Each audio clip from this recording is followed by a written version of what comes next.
Yeah, I thought, it was a long day for us. I liked the way we started the game. We struggled in the second quarter, but we were able to work through things in the second half, and it was a good win for us. I thought that the rebounding was really huge. We had a number of guys, get involved with that, and then I thought we made a lot of good plays. Like we took 35 threes, and they were double teaming us, but I thought we moved the ball well, and and that's what you're supposed to do. Tom, you expected, right? Is that the kind of aggressiveness you want from Jeff, especially? Yeah. He's been really aggressive, probably for the last 7 or 8, 9 games. I think he's healthy again, and when he's healthy, there's not many guards that have the type of quickness that he does.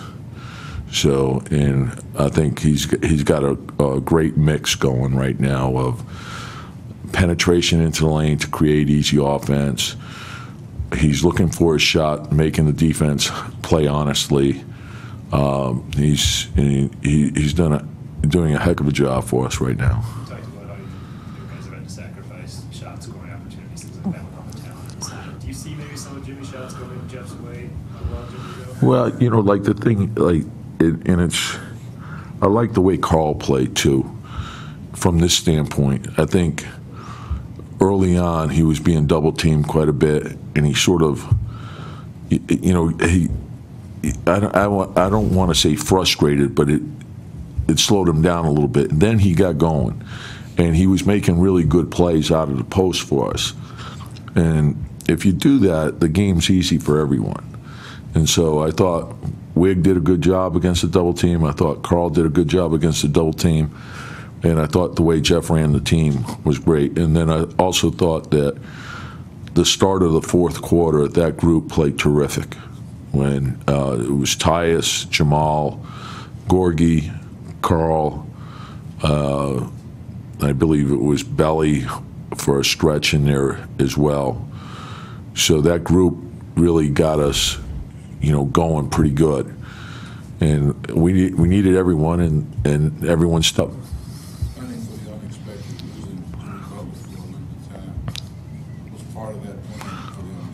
Well, I mentioned it before the game, and that's why I mentioned the thing about the rebounding. Jeff getting 7, Gorgie getting 9, Belly getting 7. Those things are huge. We know Carl's going to rebound, Taj is going to rebound, but you don't replace Jimmy individually. There's no one that can do what he does. So for us, and we have to understand when you're shorthanded how hard you have to play on every possession. So if we do that, we're going to have a chance to win games. Tom, Taj has been a leader for a long time. Without Jimmy, how much more do you and the rest of the younger guys have to lean on him? His veteran leadership is huge, just because of the toughness factor. And even with Jimmy, he added a lot from that standpoint. But Taj gives you everything. You can switch with him. You can show with him. You can play the pick and roll a number of different ways, and then it's hard to play small on him.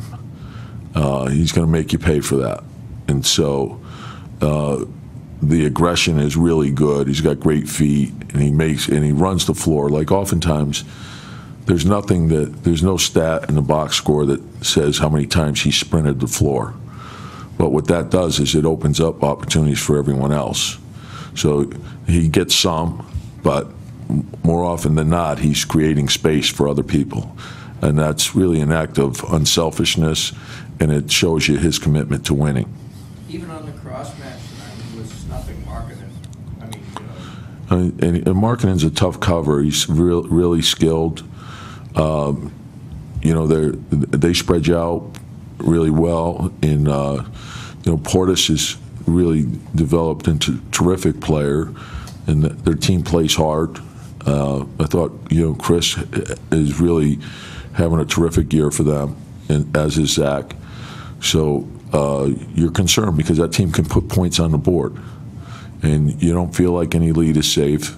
You know, they can come back because of the way they shoot the three. How do you gauge the impact a guy like Jamal makes? Because you look at like advanced stats and stuff, and those never seem to favor him. He seems to provide so many crucial swings like he did tonight. Well, you need to have a guy like that on your team, and you know it doesn't take much for him to get going. Like even tonight, you know, in the first half, it was like just, you know, like it looked like it was just a regular game, and then all of a sudden in the fourth quarter, and it was a kick ball that got to him, and that's all he needed, you know, and that's the value in having a guy like that, and he's got great confidence, and he's got great confidence late. How do you think Belly handled Really well, because you know, where he played extended minutes, it's not as, you know, the position that he plays all the time. He'll get better as the more reps he gets. So we didn't run a lot of things, but we tried to keep it pretty simple. And but he made a lot of good plays for us, and I like the rebounding part of it too. Like I think that's really huge, and you forget how long he is. So it gives us good size at the rim.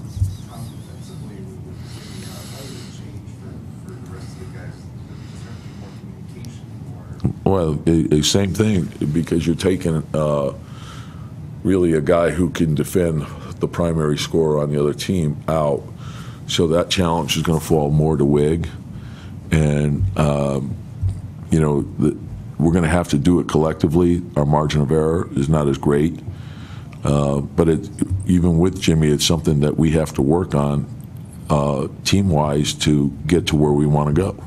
You spoke approvingly of the 35 threes, which is a season high for you. If teams are doubling you, is that the play? I mean, do you want to see more passes? Yeah, I don't.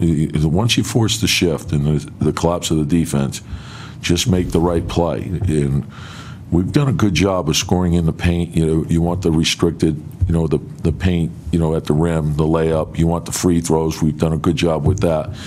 And I think we can get better at, you know, like the rhythm three. And so I want them to play aggressively, and you know, I think we're starting to see more plays that, you know, where you can get corner threes and penetration to the basket, the collapse, and then the kick out.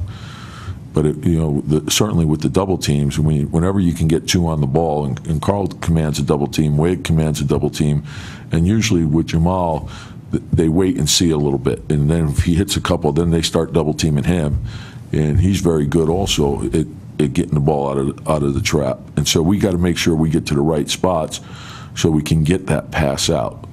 And once you get that first pass out, usually the second pass will get you a great shot. So that's what we're trying to take advantage of. What was your message to the team earlier today? Because it is so tough to lose somebody like Jimmy, especially at this point. Yeah, you know, like it's for the players. I think, you know, there's disappointment because of the closeness to Jimmy. You know, and it's a brotherhood for everyone, for all of us. And so you're disappointed because you know all that he's put into it. But the same token, like Jimmy, you know, I'm talking to him, he's worried about us. that's who Jimmy is, you know. And for us, and no one's going to feel sorry for us. We got to get this done. And so the only way we can get it done is we have to do it collectively. We got to play hard as heck. We got to play smart as heck. And then we got to be together. So if we do that, we'll have a chance.